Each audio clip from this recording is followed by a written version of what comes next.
Hello, I'm going to treat Act 1, Scene 4 as a whole, but it is, of course, impossible that it will all come up at once, if any of it does at all.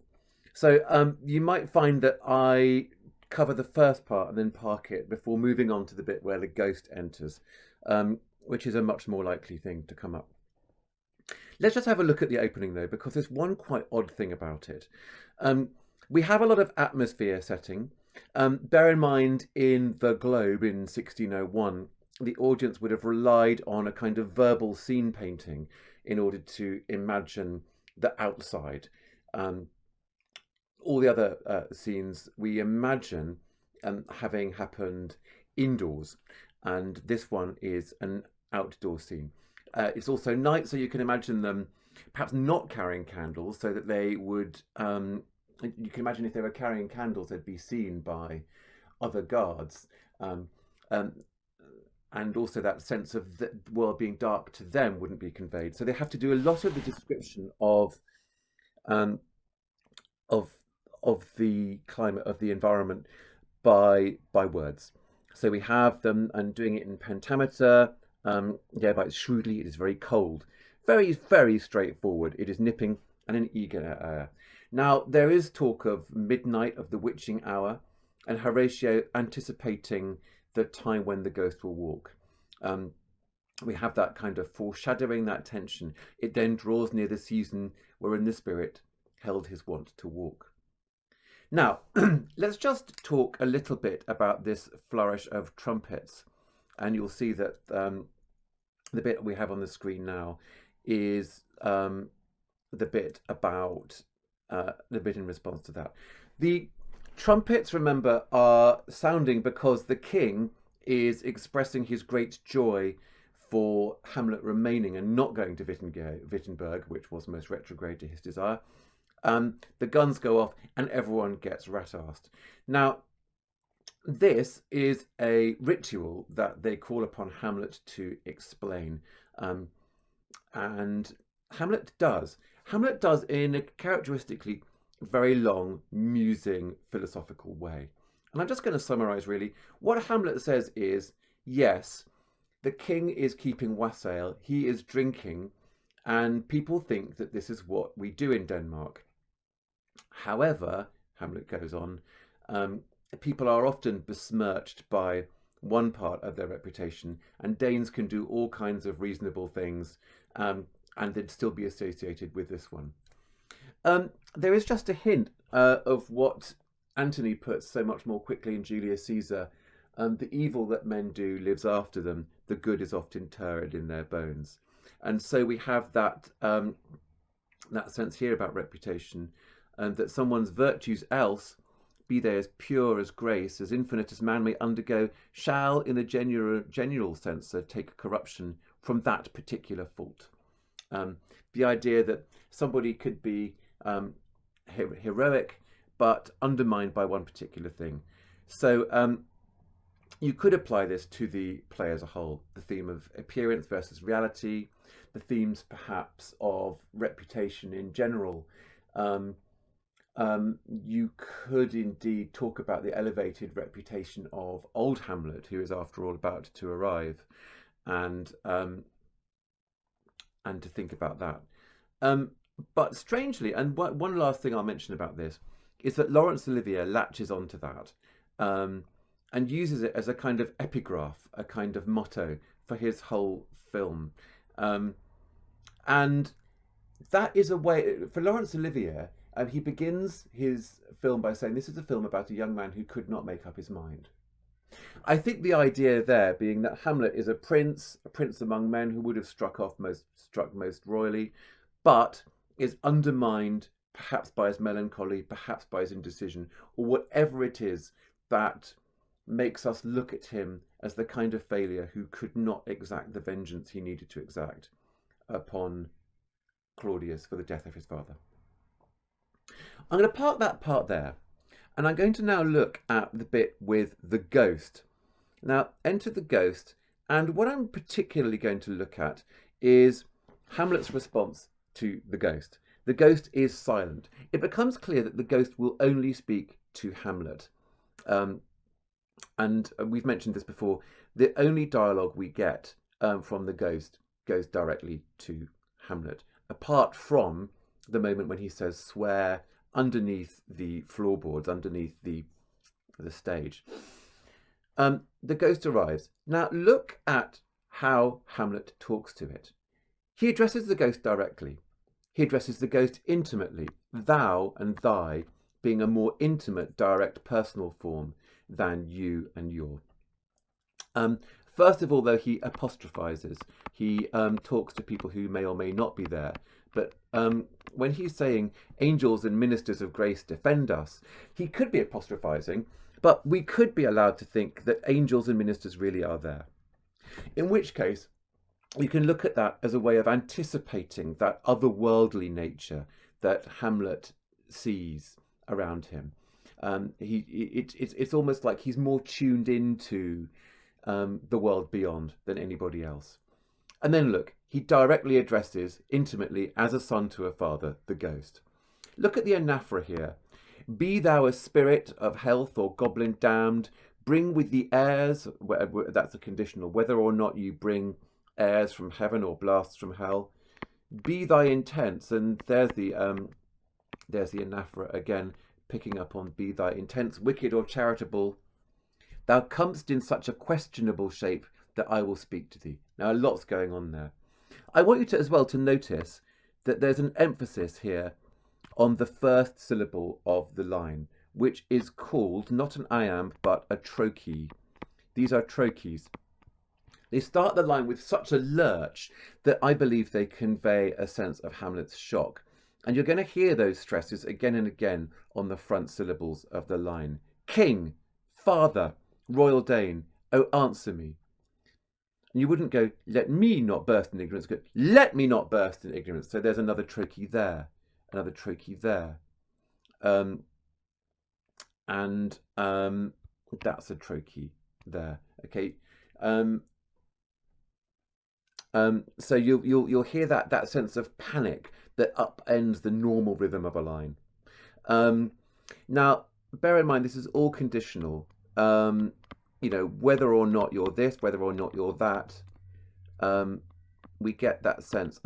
Whatever happens, I will speak to thee. Will being what we call the intentive use of the verb to be. I intend to, like in the German, ich willen, I want to speak to thee. I fully plan to. Now, as to the content of what he's saying, be thy intents wicked or charitable. He is cautious. He fully intends to speak to the ghost, but he's open-minded about what kind of ghost this is. This chimes with what he says later on. The devil can assume a pleasing shape. Thou comest in such a questionable shape that I will speak to thee.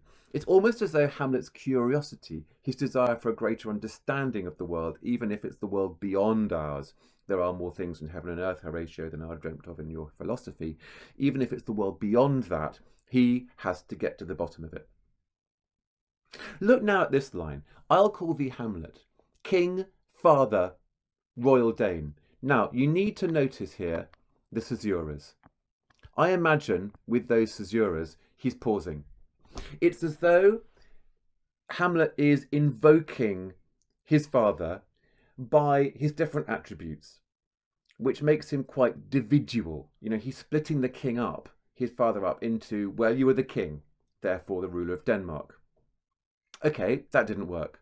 You're my father. Can I appeal to you personally and intimately? Pause. Caesura. No, that didn't work. Okay, what do we call one another in normal conversation, or how would we address you formally as a member of the Danish royal family? Royal Dane. It doesn't work. And look, again, Hamlet's use of the word oh. It's not verbal. It's not even articulate. It's again that sense of panic. And then he lurches towards that imperative. Oh, answer me. Let me not burst in ignorance. Now, let me is another form of imperative. It's actually called the usive subjunctive, but it has the effect of ordering, of saying, this is how it's going to be. Let me not burst in ignorance. Again, that search for truth, which you can link to those conditionals. He absolutely has to get to the Um, so whatever happens, he must understand. I'm just saying that so you can link those two ideas. And then this string of long, long questions.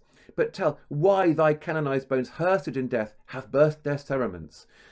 Remember in Act 1, Scene 1, there's a little flashback, a little note, a little link to Julius Caesar, a very recent and very big hit of Shakespeare's, where the graves stand untenanted. And Horatio picks up on that. And it's the same kind of language here from Hamlet. Thy canonized bones, again that absolute reverence for his father, hearsed in death, have burst their cerements. There's something I've got beyond the seal. It's almost Christ-like resurrection, as if the stone, the boulder, has rolled away. Hence that word sepulchre as well. Why the sepulchre, wherein we saw thee quietly interred, has oped his ponderous and marble jaws to cast thee up again. There is again, I do think there's a sense of resurrection, of an almost Christian understanding of the world beyond, which you can later on, if this comes up as an A and a B, you can link to that desperate sense of the Elizabethan audience to cling to their fond ideas of purgatory and the fact that the idea that the dead haven't completely left them. What may this mean? And again, a long, long question. Again, that desire to get to the truth. That thou, dead corse, meaning corpse, again in complete steel revisits thus the glimpses of the moon, making night hideous. Now, I'm going to move on from this speech, which I think we've covered, and to look at the physical action that follows. He is so curious, so Odysseus-like in his need to understand that he will physically move with it. Bear in mind the physical business. Act 1, Scene 4 has to take part on a different part of the stage from Act 1, Scene 5, even though they're a logical extension of it. And in fact, you could take them as all one scene. So if you're the director, it's your job to mark a physical distinction between the place where the ghost has dialogue with Hamlet and the part where the watch notices him. So the ghost has to start now the slow process of moving Hamlet from one part of the stage to the other. Now, in drama, it always works best when there's a kind of obstacle, when a scene is composed of people wanting something and life or other characters denying it to him. We see this physically, where first of all we see it verbally, where the other characters, Marcellus, look with what courteous action it waves you to a more removed ground, but do not go with it. Again, an imperative. No, by no means. A bit of back channeling, a bit of support there from Horatio. It will not speak, then I will, and again that intentive form of the verb. I will follow it. I fully intend to. I want to follow it. Do not, my lord. Now, they actually start holding him back. They attempt to restrain him. There's a stage direction, but you don't really need it. Hamlet says, hold off your hands. And then in resisting them, he actually does one of his weird puns, an almost fool-like pun. And hand me, gentlemen, by heaven, I'll make a ghost of him that lets me. I say away. So he actually, bear in mind that little characteristic there. Hamlet, not known in history as a man of action, wanting that dramaveal that undermines his whole reputation, however virtuous. Hamlet, not known as a man of action, immediately says, listen, if you do not let me go and follow that ghost, I will draw my sword on you. Never mind what happens. I say away. And then back. Go on. I'll follow thee. So that is in spite of all of the requests to stay. We do have in extremis, in this difficult situation, a glimpse of Hamlet as the impetuous. We have a little foreshadowing, I would say, and you'll see in my little note there, a little foreshadowing of Hamlet's recklessness. When Hamlet's really up against it, he will forget any self-interest, any strategy. I do not set my life at a pin's fee. And for my soul, again thinking of the other world and his own part in it, what can it do to that, being a thing immortal as itself? My soul's immortal, the ghost's immortal. What can possibly happen? I could end up like the ghost. I can see that situation right there. Later on, when he's about to fight the duel with Laertes, as I note here, he has that beautiful speech about there being a providence in the fall of a sparrow, and when he says the readiness is all, let be. So here we have the same Hamlet, as a Hamlet who's already anticipating those things that he's going to learn on his strange journey towards self-understanding. Okay, and then the ghost leaves, leaving Horatio and Marcellus. That observes the strange Shakespearean convention that you can't have a character on at the end of one scene who then appears at the beginning of another. So there's just enough time for them to cover the gap. And in that really moment, in that really strange moment, we have one of those bizarrely famous lines, something is rotten in the state of Denmark. And an understanding that this king, this apparition, must have come because there's something wrong. He must be so devoted to his regal role that he's come to give a message to his people, or to Hamlet. Either way, I think that phrase, there's something rotten in the state of Denmark, captures that, and here it is again, that sense of contemptus mundi, which makes you almost wish for some other world, or at least begin to understand how characters can travel between this world and the next.